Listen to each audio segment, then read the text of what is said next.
Alors, le programme que l'on a fait pour calculer la moyenne a quand même une limite importante. C'est qu'on s'est limité à la saisie de deux notes, hein. Je vous remontre. Au départ, hein, on saisit la note 1 et la note 2 et on calcule la moyenne en fonction de ces deux notes. C'est vraiment très limitatif, hein, puisqu'on pourrait être amené à avoir beaucoup plus que deux notes et donc calculer une moyenne sur plus de notes. Donc là, il va falloir qu'on améliore ça et on est obligé, si on a un nombre de notes aléatoires qu'on ne connaît pas au départ, de gérer ça grâce à une boucle en Visual Basic.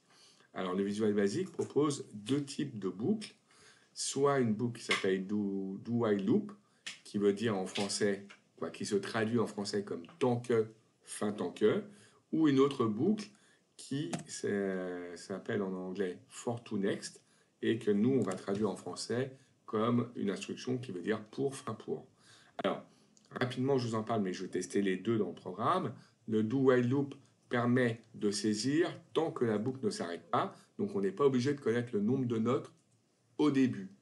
Alors qu'avec for to, eh bien, on est obligé de connaître le nombre de notes dès le début du programme pour pouvoir savoir combien de fois la boucle va s'exécuter.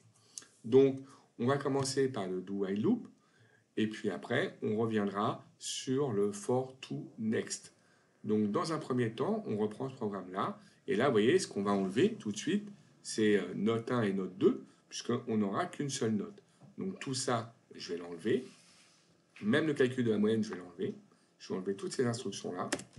Et je vais donc enlever ces variables que j'avais créées ici, qui n'ont plus d'intérêt pour l'instant, en tout cas. OK, sauf MOY que je vais garder, puisque je vais garder le même nom de variable pour la moyenne.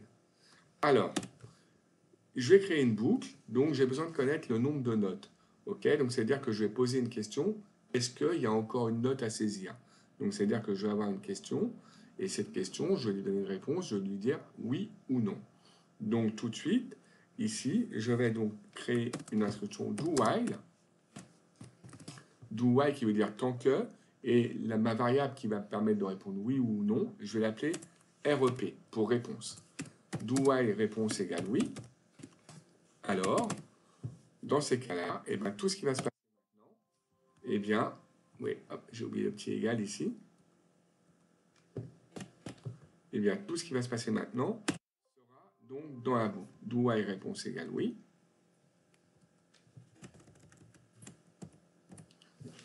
Eh bien, j'y vais. Je vais donc saisir ma note. Donc, je refais note égale, et là, je n'ai pas besoin de mettre note 1 ou note 2 comme tout à l'heure, parce que la note va changer de valeur à chaque fois que je vais rentrer dans la boucle. Donc, note égale input box,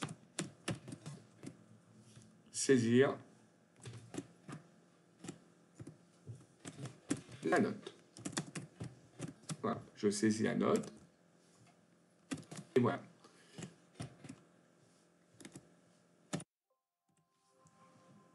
J'ai oublié les guillemets, et je les mets. Saisir la note. Après, je vais lui poser une question. Est-ce qu'il y a une autre note à saisir? Est-ce qu'il y a une autre note à saisir? Donc, c'est encore une question avec une input box. Et je vais lui dire rep, parce que c'est là où je vais répondre oui ou non. Rep est égal à input box, autre note à saisir. Voilà. Et après, je vais faire mon loop qui est à la fin de ma boucle. Ce qui veut dire que tant que je répondrai oui à la question input box, autre note à saisir, eh bien, on me proposera de saisir une nouvelle note. Ça, c'est la première chose. Toutefois, pour faire la moyenne, il faut que je puisse faire le calcul suivant. La moyenne est égale au total des notes. Je vais vous noter comme ça, hein, et après on le changera. Au total des notes, divisé par le nombre de notes. Et ça, pour l'instant, je ne l'ai pas. OK? Par contre, vous avez bien vu que j'ai indiqué le calcul de la moyenne après la boucle. Pourquoi? Parce que c'est quand j'ai l'intégralité de mes notes, que je n'ai plus besoin de les saisir dans ma boucle, que je peux calculer ma moyenne. Donc le calcul de la moyenne se fait en dehors de la boucle. Par contre, je n'ai pas le total des notes et je n'ai pas le nombre de notes. Alors, ces deux instructions supplémentaires, il va falloir que je les indique ici. Premièrement, si je réponds oui, c'est que j'ai bien. Alors là, il n'en veut pas, hein, mais on reviendra dessus après, c'est normal, hein, parce que ça ne correspond pas à des variables, ça, mais on reviendra dessus après. Donc, premièrement, si j'ai une note, c'est que mon nombre de notes, il est au moins égal à 1. Donc, je vais l'appeler NB, NB note, si vous voulez. Voilà. Il est égal à 1. Très bien. Et mon total de notes, il peut être saisi, il peut être calculé après avoir saisi une note. Donc ici, je peux faire mon total note, je vais l'appeler comme ça, total note, et il est égal à la note d'avant, la note que je viens de saisir. Voilà. Sauf qu'on va voir que ça ne suffit pas. Pourquoi? Parce que sinon, à chaque fois que je vais rentrer dans la boucle, nombre de notes vaudra 1. Mais la deuxième fois que je vais dans la boucle, nombre de notes vaut 2. Donc, conclusion, il faut que je mette que c'est un cumul et que donc nombre de notes est égal à 1 plus nombre de notes pour pouvoir faire un cumul. Pareil, pour le total note, il est égal à la première note, mais à partir de la deuxième, il est égal à la première note plus la deuxième. Donc le total note est égal à note plus total note. Je vais vous expliquer ça avec Excel. Regardez, je vous montre. Imaginez qu'ici, je suis donc au passage dans la boucle. Ça va être le nombre de passages dans la boucle. Ici, donc, je vais faire la saisie de la note. Ici, ça va me calculer le nombre de notes. Et maintenant, je vais faire le total de mes notes. Comme ça. Donc, vous voyez, donc, imaginez que je vais saisir 3 notes. Donc, je passe 3 fois dans la boucle. 1 fois, 2 fois, 3 fois. Au bout de la première note, ma saisie des notes, eh bien, c'est égal à, je vais mettre une note, 15. Donc, mon nombre de notes est égal à 1. Et mon total note est égal à 15. Je saisis une deuxième note lors de mon passage dans la boucle une deuxième fois. Là, je vais mettre 12. Mon nombre de notes doit être égal à 2 maintenant. Comment il a fait 2? Il a fait égal celui d'avant plus 1. Et mon total note est égal à 15, total note d'avant plus 12. Et voilà comment on réalise en fait un cumul. Si je mets une troisième note à 14, ici ça fait bien toujours le total d'avant plus 1. Et ici, ça fait la somme des notes plus la note que je viens de saisir. Celle-là, ça fait 41.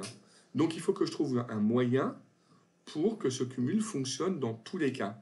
Ça veut dire que par défaut, avant de rentrer dans la boucle, eh ben, nombre de notes vaut 0 et total note vaut 0 avant le premier passage dans la boucle.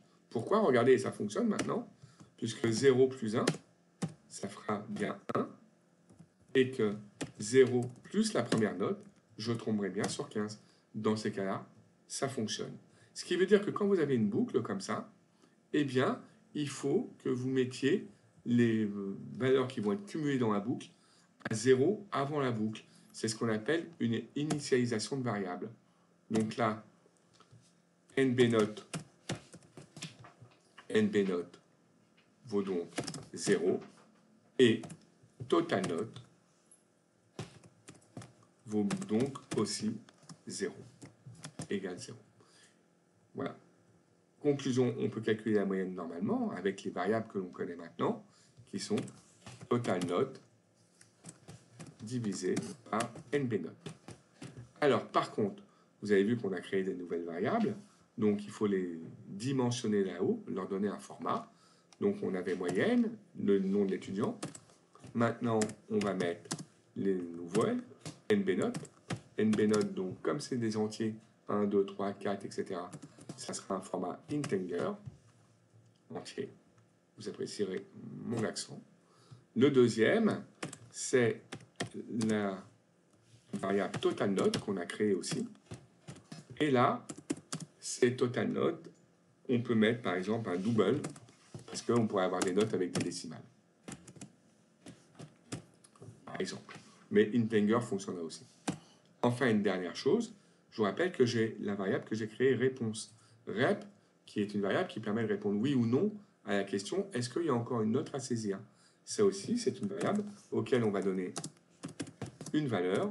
Et donc, comme on pourrait répondre oui ou non, eh bien, on va lui donner la valeur d'un format texte.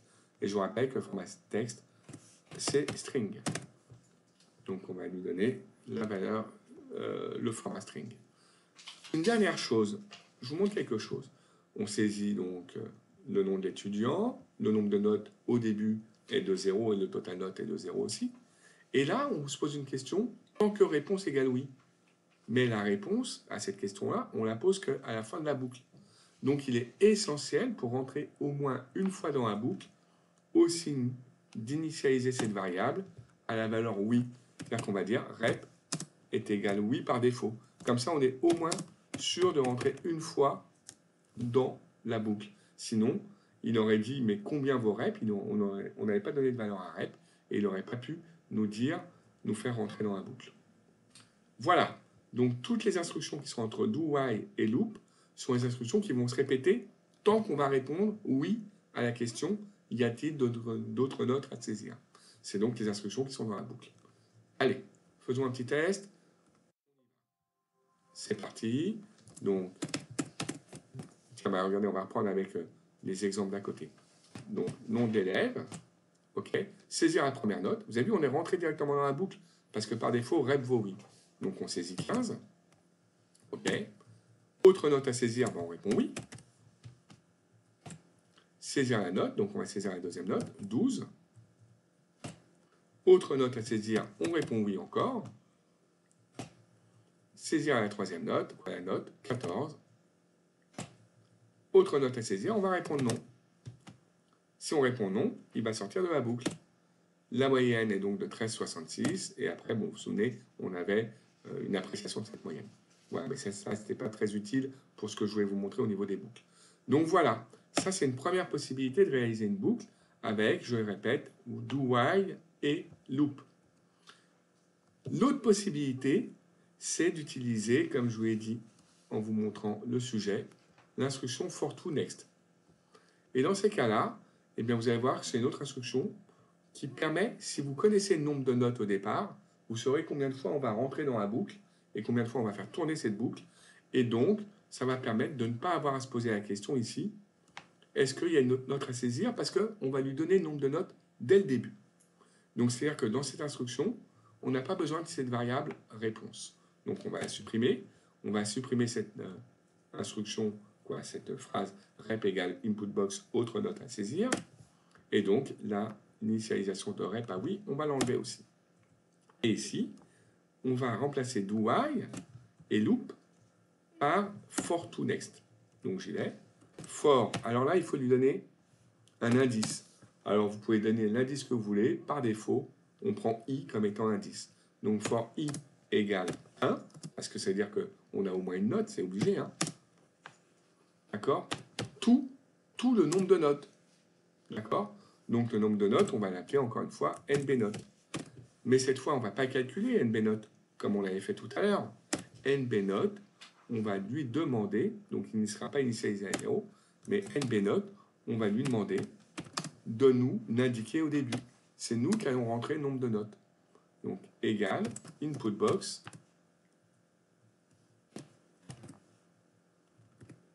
combien avez-vous de notes?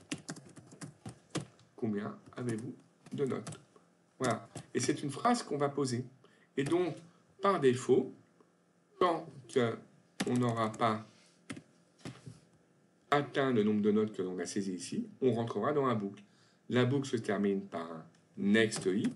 Et sachez que dès qu'on met next, eh bien, i prend 1 de plus. C'est-à-dire que par défaut, il n'y a pas besoin de lui dire que i va prendre 1 de plus, comme on l'avait dit tout à l'heure pour nb note est égal à nb note plus 1. Là, ce n'est pas utile, parce que dès qu'on voit l'instruction next i vaut 1 de plus. Donc la deuxième fois, i vaudra 2. Et on va tourner dans la boucle tant que i n'aura pas atteint nb note. Nb note que l'on a saisi avant la boucle, évidemment. Et dès que i atteindra nb note, on sortira de la boucle. Donc c'est une instruction qui demande à connaître le nombre de notes avant. Mais si on connaît le nombre de notes avant, c'est une instruction qui est plus souple à gérer et qui demande beaucoup moins d'instructions visuelles basiques que do while loop. Alors, faisons un petit test. On reprend. D'accord? On y va. OK. On remet le nom de notre étudiant. Combien avez-vous de notes? 3, vous avez vu, on nous pose la question et on va voir si il fait bien 3 notes. Première note, 15, OK. Hop, deuxième passage, il nous demande 12. Vous avez vu qu'il nous pose plus la question, est-ce qu'il y a une autre note à saisir? Non, c'est plus la peine parce qu'on connaît le nombre de notes au départ. Donc deuxième note 12, troisième note 14. Voilà, on est arrivé à 3, on a saisi 3 notes. On sort du programme, comme c'était prévu, par rapport aux instructions qu'on a fait, et ça nous affiche donc l'instruction, la moyenne, et la remarque liée à la moyenne. Donc voilà, dans un deuxième temps, donc, après avoir vu do while loop, on a vu for to next plutôt. Je vous rappelle la différence entre les deux. Quand vous utilisez un for to next, il faut connaître, avant de commencer la boucle, combien de fois vous allez faire tourner cette boucle. Nous, notre boucle, elle est liée au nombre de notes, donc c'était combien de fois vous allez avoir de notes avant de lancer votre boucle. Voilà, donc vous aurez le choix. À chaque fois que vous aurez une boucle à gérer, vous aurez le choix entre for to next ou do while loop. Et selon j'allais dire vos sensibilités, il y en a qui préfèrent for to next, d'autres do while loop.